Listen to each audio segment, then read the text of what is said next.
আজকে সিশেলের প্রবাসীতে প্রায় ৩ বছর যাবত চলতেছে। এমন কোনো দিন বাদ নাই যে ফ্যামিলি মেম্বারের সাথে কথা বলি না।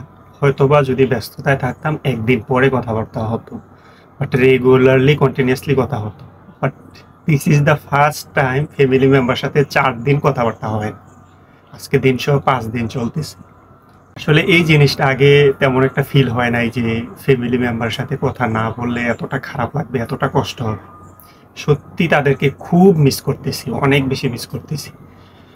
বিশেষ করে আম্মুর কথা যে না বললেই নয়, আম্মুরে সবচেয়ে বেশি মিস করি, কারণ প্রত্যেকটা দিন আম্মুর সাথে একটু না একটু কথাবার্তা বলতাম। সো আজকে এতদিন যাবৎ কথাবার্তা হচ্ছে না, কোনো কিছুতে মন বসতেছে না, কাজ করেও শান্তি পাচ্ছি না, কোনো কিছুতেই না। মাঝে মধ্যে দেখা যায় সন্ধ্যাবেলার কাজ শেষ করে রুমের মধ্যে আসছি, আম্মু ফোন দিছে, ২-৩টা ফোন দিয়ে দিছে। পরবর্তীতে বেশি ফোন দিয়ে দিলে রাগারাগি করতাম, এত ফোন কি জন্য দেয়, আমি তো ফোন দিতেছি, হয়তো কাজে ছিলাম বা একটু ব্যস্ততার জন্য ফোনটা ব্যাক করতে পারি নাই, ধরতে পারি নাই, ফোন তো দিতেছি, রাগারাগি করতাম। তা আসলে ওই জিনিসগুলা এখন বুঝতেছি যে ওরকম তো আহামরি বেশি দিন হয় না, ৪ থেকে ৫ দিনের মতো কথাবার্তা বলি না, তার জন্য মনটা এত বেকুল হয়ে আছে। আর যদি লং টাইমের মতো কথাবার্তা না বলি তাহলে কি হবে সেটা আসলে বুঝি না। এটা যে আসলে অ্যাকচুয়ালি আমার প্রবলেম এরকমটা না, অনেক মানুষেরই তাদের ফ্যামিলির সাথে কথা না বললে মনটা ছটফট করে, তাদের মনটা পুরো বেকুলের মতো হয়ে থাকে, তাদের সাথে কথা বলা দরকার, এরকম কিছু একটা। এই খানকিয়ে কিভাবে এই কাজ করতে পারে আমার আসলে মাথায় আসে না। বাচ্চারা তো একটা দাবি চাইছে, এটা আলোচনার মধ্যে একটা সমাধান করা যেতে পারতো। এই যে এখন তুমি দাবি মানছো, হাজার হাজার আমার মা বোনের ছেলে সন্তান খালি হয়েছে, বুক খালি হয়েছে, পুরো ঢাকা শহর, বিভিন্ন দেশে বিভিন্ন জেলাতে রক্তের পুরা রাস্তাঘাট পুরো রক্তে মাখা। তো এগুলা তো আসলে আমরা চাই নাই। তাহলে এগুলা করার পরে দিয়ে আপনি কি জন্য এখন বর্তমানে এই কোটা আন্দোলনে রাজি হবেন তাদের দাবি?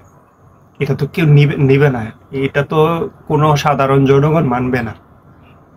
এই যে আমাদের এত পরিশ্রমের, এত কষ্টের টাকায় আমরা রেমিটেন্স পাঠাই, আমাদের কি দিচ্ছেন?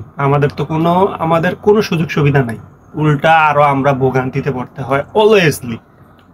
এয়ারপোর্ট থেকে শুরু করে বিভিন্ন রকমের এম্বাসি থেকে বিভিন্ন রকমের পর্যায়ে আমাদেরকে শুধুমাত্র আপনি হেনস্থ করতেছেন। তাহলে আমাদের সুযোগ সুবিধা কোথায়? এই যে আপনার অন্ততপক্ষে এই জিনিসটা দরকার ছিল, একটা মেয়াদ থাকা দরকার ছিল যে একটা প্রবাসী ৫ বছর ১০ বছর পর্যন্ত বিদেশ করলে তার সন্তানরা এই সুযোগ সুবিধাটা পাবে। টাকা দেওয়ার দরকার নাই, আমাদের সন্তানরা এরকম সুযোগ সুবিধাটা একটা পারবে।